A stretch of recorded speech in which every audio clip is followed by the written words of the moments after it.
So after 45 years, I may not have a lot of insight, but I have a lot of mileage. Let me pick up the question that the gentleman asked and add to the confusion. We actually do both. NSA has a broad, sweeping set of programs they call CNO, Computer Network Operations, and it consists of two components: Computer Network Defense, Computer Network Attack. And you can actually Google this and see what they do. And indeed, the analysts and the contractors, not just for NSA, but others that are in DNI and some of the other system organizations, do exactly that. And in fact, there's almost no defensive idea that you bring to the hardcore parts of the intelligence community where they say, okay, now let's figure out how to turn it around. So they do live hand in hand. Well, whether they should or they shouldn't is maybe debatable, but they do, and they have for a long time. I do want to acknowledge how serious this is, but I also don't want to insert too much fear and doomsday attitude around it, because there is, as Josh said, there is plenty we can do.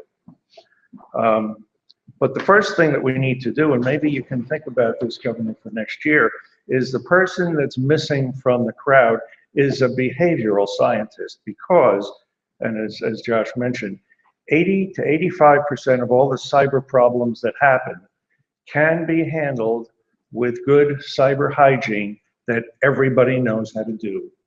We just don't. Target never should have happened. We don't have all the information yet on JP Morgan, so we don't know exactly what happened. But most of the things that have been in the papers for the last 5 or 6 years, the big ones, Home Depot, never should have happened. They were preventable. So we need to do something about getting boards not only engaged in the game, but to act responsibly and do the cyber hygiene that will take most of this off the table. Now, the rest is what's known as the advanced persistent threat. Those are the things that come from nation states, terrorists, and actors that are very well funded, very highly motivated, and very well educated. And I'm afraid we educate many of them ourselves. Those are the really hard ones to deal with. And there are some tools that, believe it or not, even with the gridlock that goes on in Washington, we sort of snuck in a few legislative tools in the early 2000s, right after 9/11, that do help us. HSPD7 was a presidential directive that President Bush signed that determined what are critical infrastructure industries and assets, and what is it that you need to do to protect them. Very shortly after that, there was something that most people never heard of called the U.S. Safety Act, which defines and designates qualified anti-terrorist technologies, for which you can not only get the designation of it if you have something special that is a tool, but the companies that sell them and the users that use them enjoy special legal protections if there is a terrorist act that has some devastating impact.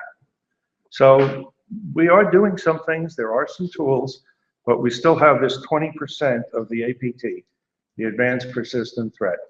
And I think there are things that can be done, but before we do something about it, this is editorial, this is my opinion, it's got a 40-year perspective, but it's an opinion.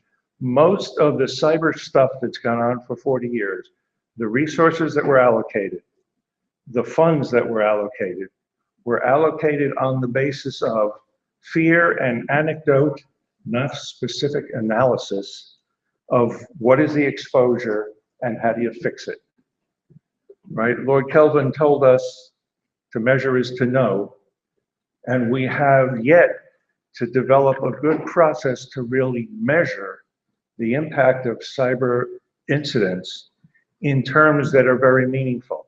We have always, and I started out as a cyber geek, I even own a pocket protector, so I'm not being harsh to anybody here, but cyber people have always looked at this problem through the lens of the wiring closet, not through the lens of the boardroom or the state house or the citizens. And we have to learn how to do that. But in order to do that, we also have to appreciate what cyberspace is so that we can learn how to measure what is the exposure and what are the consequences.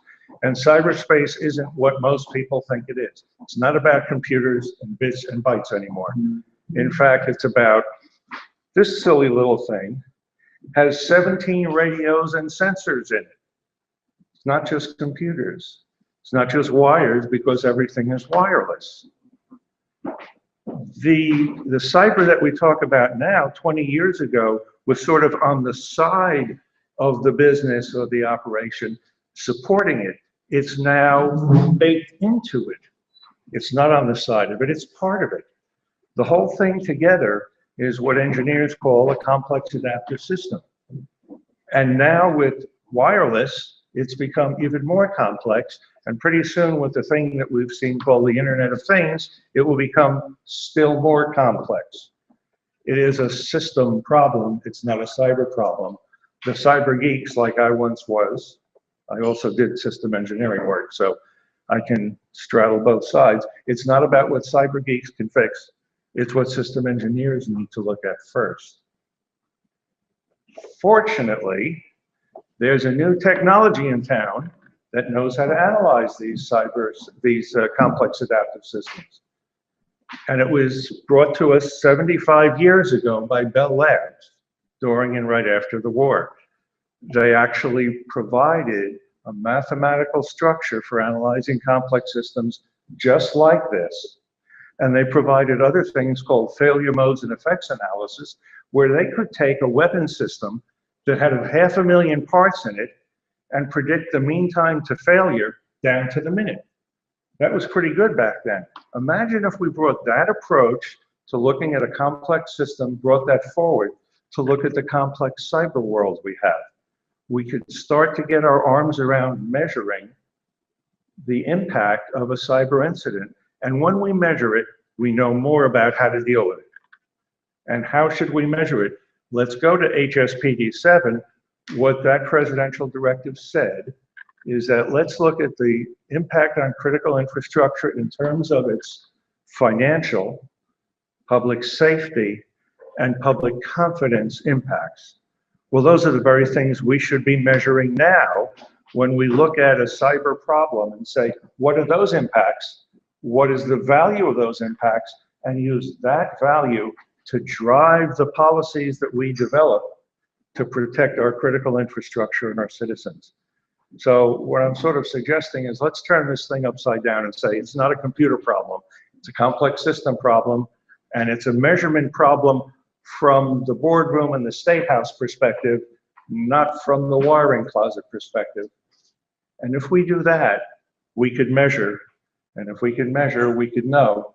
And if we know, we could develop policies and technologies that help us deal with that 20%. But first, let's get some behavioral people in there to teach the rest of the business how to do what they already know how to do. And get some cyber hygiene going so we can take most of the problem off the table. That's my message. Thank you, Madam President, thank you.